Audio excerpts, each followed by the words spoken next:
साथ हमारी पार्टी के रजौरी ज़िला की और बल्कि हमारी स्टेट के एक कद्दावर शख्सियत जनाब शबीर अहमद खान साहब, उसके साथ मास्टर जी सलीम मुगल साहब, बाकी शेर साहब, मेरे साथ रजौरी से शाहनवाज काकी साहब जो यूथ कांग्रेस के स्टेट जनरल सेक्रेटरी हैं, अवैस खान साहब यूथ कांग्रेस के वाइस प्रेसिडेंट हैं, रफ़ीक चौधरी साहब जो हमारे असेंबली प्रेसिडेंट हैं रजौरी के, और बाकी एक्सियल साहब, कयूम साहब जिन्होंने अभी बड़ी तफसील में बड़े शायराना अंदाज में बहुत सारी चीज़ें बयान की, और बाकी जितने भी मोअज़्ज़ज़ यहाँ करीम बैठी हुई है गंभीर मुगलों की, मैं आपको मुबारकबाद दूंगा।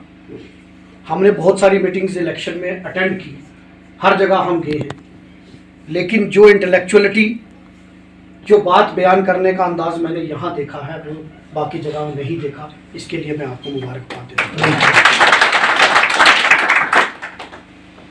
देखिए, दो तीन चीज़ें हमें समझने की ज़रूरत है। वोट आपने 70 साल दिए होंगे, हर इलेक्शन में दिए होंगे, पंचायत में दिए होंगे, डीडीसी में दिए होंगे, एमएलए में दिए होंगे, लोकसभा एमपी में दिए होंगे। ये इलेक्शन क्यों इंपॉर्टेंट है, इसको समझने की जरूरत है। आप क्रीम बैठे हुए हो, आप अपने घरों में जाओगे, अपने ब्लॉक में जाओगे, अपनी पंचायत में जाओगे, आप वहां बात करोगे। ये इलेक्शन क्यों इंपॉर्टेंट है? ये इलेक्शन इसलिए इंपॉर्टेंट है कि जिस तरीके के रियासत के हालात हैं, आपने 3 दिन पहले राजस्थान के अंदर हमारे प्रधानमंत्री जी का बयान सुना होगा। शर्म आती है कि इतन प्रधान किसी देश का प्राइम मिनिस्टर इस लेवल तक गिर जाएगा कि वो ये कहेगा कि अगर कांग्रेस सत्ता में आ गई तो जितनी प्रॉपर्टी है ये सारी मुसलमानों में बांट देगी। और ये कहा कि हिंदू बिरादरी के हमारे लोग हैं, उनको ये कहा गया कि आपके गले के मंगलसूत्र जो हैं वो भी अगर कांग्रेस पार्टी सरकार सत्ता में आई तो आपके मंगलसूत्र उतार के मुसलमानों को दिए जाएंगे। इससे बड़ी शर्म की बात क्या होगी? और आप इस बात को समझो कि देश का प्रधानमंत्री 10 साल हुकूमत करने के बाद इस लेवल पर आ गया, और उसके अंदर कितनी नफरत, और वो आपको किस निगाह से देखता है। मेरे किसी साथी ने कहा ये इलेक्शन डेवलपमेंट का इलेक्शन नहीं है। जिस तरीके से एक्सेल साहब ने कहा कि जब यहां रजौरी पुंछ में एक बीमारी थी, और आज भी कुछ जगहों पर है कि यहां जात बिरादरी के नाम पर लोगों को बांटा जाता है। जब इलेक्शन आते हैं तो कुछ ठेकेदार आ जाते हैं, कहते हैं हमारी कौम खतरे में है। वो कोई गुज्जर का नारा देती है, कोई पहाड़ी का नारा देती है। जिस तरीके से शबीर साहब ने यहां जब इनकी मिसालें दी, इन्होंने इस गैप को कम करने की कोशिश की। और आज हमने 70 साल वोट दिए, कभी जम्मू से कोई कैंडिडेट आता था, कभी कश्मीर से कोई कैंडिडेट आता था, हमने उनको जिताया। लेकिन आज हमारी खुशकिस्मती है कि ऐसे कैंडिडेट हमारे पास हैं जो सबके हैं, जो किसी एक जात के नहीं, एक बिरादरी के नहीं, एक मजहब के नहीं, वो हम सबके कैंडिडेट हैं और हम उनके मरीज हैं। वो किसी एक वर्ग की बात नहीं करते, एक मजहब की बात नहीं करते।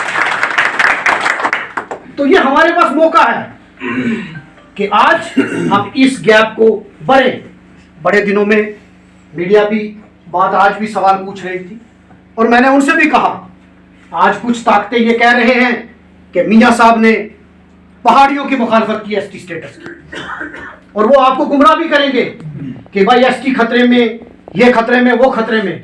मैं आपको याद दिलाना चाहता हूं कि जब हमारी असेंबली ने रेजोल्यूशन पास किया और दिल्ली की गवर्नमेंट को भेजा कि पहाड़ियों को एसटी स्टेटस मिले, तो मियां साहब एमएलए थे। आप रिकॉर्ड निकाल कर देख ले, आज फेक व्हाट्सएप यूनिवर्सिटी में और फेसबुक पे झूठे लेटर लिखते हैं, झूठे लेटर पोस्ट करते हैं कि मियां साहब ने ऑन फ्लोर ऑफ हाउस ये बात कही कि पहाड़ियों को उनका हक मिलना चाहिए।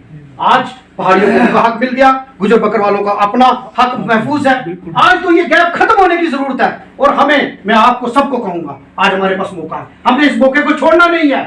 हमने ये साबित करना है कि हम सारे मिलकर मियां साहब को यहां से जिताकर पार्लियामेंट के अंदर भेजेंगे, ताकि हमारे पे जो लानत लगी हुई है, हमारे पे जो एक टैग लगता है कि हम डिवाइड हैं, हमने साबित करना कि हम एक साथ मिलकर यहां से वोट देकर वहां जिताएंगे। और आपने जब वोट डालना है तो आज आपने देखा कि बैट बॉल वाले भी आ रहे हैं, दूसरे भी आ रहे हैं।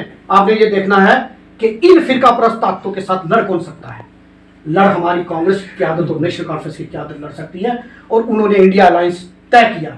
आज आपने देखा 2 फेज के जो चुनाव हुए हैं, अपना वोट वेस्ट नहीं करना है। वहां कांग्रेस जीत रही है, और नेशनल कॉन्फ्रेंस और कांग्रेस की क्यादत ने मिलकर जिस तरीके से उधमपुर लोकसभा, जम्मू लोकसभा में हमारे कैंडिडेट का प्रचार किया, हमारी जो लीडरशिप है, चाहे हमारे नेशनल लीडरशिप है, चाहे हमारी प्रदेश की लीडरशिप है, और जिस तरीके से हमारे यहाँ के वजीर, साबका वजीर और हमारे जिला सदर जो इस कोऑर्डिनेशन कमेटी के चेयरमैन भी हैं, जो हेड कर रहे हैं, इन्होंने भी हमें हदायत, सबको हदायत दी है कि हमने मिलकर एक बार यहाँ से मियाँ साहब को जताकर, बारी अक्सियत से जताकर हमने पार्लियामेंट में भेजना है। इसी मैसेज के साथ मैं आपका बहुत शुक्रगुजार हूँ, और आप अपने मुस्तकबिल, बच्चों के मुस्तकबिल के लिए वोट डालें। बहुत बहुत शुक्रिया। बिस्मिल्लाहिर्रहमानिर्रहीम। मोहतरम जनाब मियां गुलजार साहब, इफ्तिखार साहब जो हमारे जनरल सेक्रेटरी हैं प्रदेश कांग्रेस कमेटी के, और एक बड़े हुनर हैं जिन्होंने अभी आपके सामने यहाँ पे अपने ख्यालात का इज़हार किया।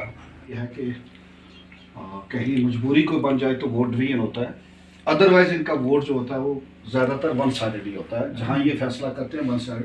मैं आपका हमेशा मशकूर रहा हूँ कि 2008 में मैं जब चुनाव लड़ रहा था तब भी आपने जो है वो, हालांकि उस वक्त असलम खान साहब और हमारा डायरेक्ट मुकाबला था, वो सिटिंग एमएलए भी थे, लेकिन उस वक्त भी आपने मुझे बड़ी अपना अजीज समझ के मेरी बड़ी इज्जत की आपने।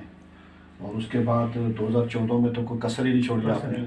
फिर जब डीडीसी का चुनाव आया तो आपकी उस वक्त भी आपने कोई कसर जो है वो नहीं छोड़ी। हालांकि आपकी मजबूरियां भी थी कि यहाँ लोकल हमारे 2-3 वहीं से कैंडिडेट इलेक्शन लड़ रहे थे, लेकिन मैं आपका जितना भी शुक्रिया अदा करूँ वो कम है।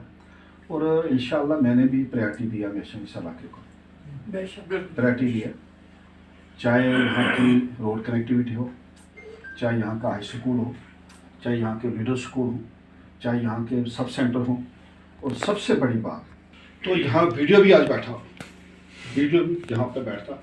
उसके अलावा यहाँ चाहे डा बंगला हो या बाकी चीज़ें हों, इंशाल्लाह हैं। तो वाटर सप्लाई स्कीम की आज यहाँ कमी थी, आज स्कीम जो चल रही है। वही रास्ते में जब इकबाल मुगल साहब हम आ रहे थे तो मैं पूछ रहा था कि ये फिल्ट्रेशन प्लांट का काम स्टार्ट हो गया, तो अल्लाह का शुक्र है कि वो डिले था, लेकिन अब दोबारा स्टार्ट हो गया। बाकी भी काम चल रहा है। अगर कहीं और पैसा देने की ज़रूरत हुई, जैसे सलीम मुगल साहब, सरपंच साहब ने कहा कि ये आपका प्रोजेक्ट जो था बड़ा 6 करोड़ का, 6 लाख रुपए का था, फिर हमने इसको 6 करोड़ का था, तो इसको हमने बढ़ा के फिर 10 करोड़ किया। और अभी अगर और ज़रूरत होगी तो और करेंगे इंशाल्लाह। हमारे बीच हमारे पेंच भी हैं, बैठे हैं, क्या नाम है, बशारत साहब हटा से से, और सारे साथी हैं यहाँ पे, मैं सबका नाम नहीं दे सका। तो मकसद सिर्फ इतना है कि मेरे जो साथ, मेरी आपसे गुजारिश है कि यहाँ पे बड़े तफसीलन आपने भी कह दिया कि अब हमें कोई वो है नहीं। कभी कैंडिडेट 2 होते थे, 3 होते थे तो लड़ाई झगड़ा होता था, कहते थे 4 वोट इधर ज़्यादा हो जाए, 4 इधर ज़्यादा हो जाए। अब वो मसला ही नहीं, आपका मसला ही बन सकेगा इंशाल्लाह। और मुझे उम्मीद है कि मियाँ साहब आपके कदम मुबारक यहाँ पे पड़े हैं, इंशाल्लाह यहाँ पे बहुत अच्छा रहेगा। और गंभीर मोहल्ला के जो पोलिंग स्टेशन है, इनकी लिस्ट आप देखेंगे जब वोटिंग होगी, और इंशाल्लाह आप खुद उस वक्त दुआ भी करेंगे इनके हक में। आज भी दुआ कर रही है और उस वक्त भी दुआ कर रही है। और जो इन्होंने बात कही कि आपने दोबारा भी यहाँ आपके कदम मुबारक पढ़ने चाहिए गंभीर मोहल्ला के अंदर। या अल्लाह बीमारों को शफा, या अल्लाह कर्जदारों के कर्ज, या अल्लाह बेरोजगारों को रोजगार, या अल्लाह तू रज़ाक है रिज़्क़ दे, या अल्लाह गफूरुर रहीम है रहम, या अल्लाह सतारुल अयूब है सतर का, या अल्लाह जिंदगी में इज्जत दे, मौत के वक्त ईमान नसीब, या अल्लाह जो इस दुनिया से चले गए हैं सबकी मग़फ़िरत, या अल्लाह हमको और आपको खुदावंदा इत्फाक और सल्लल्लाहु तआला अलैहि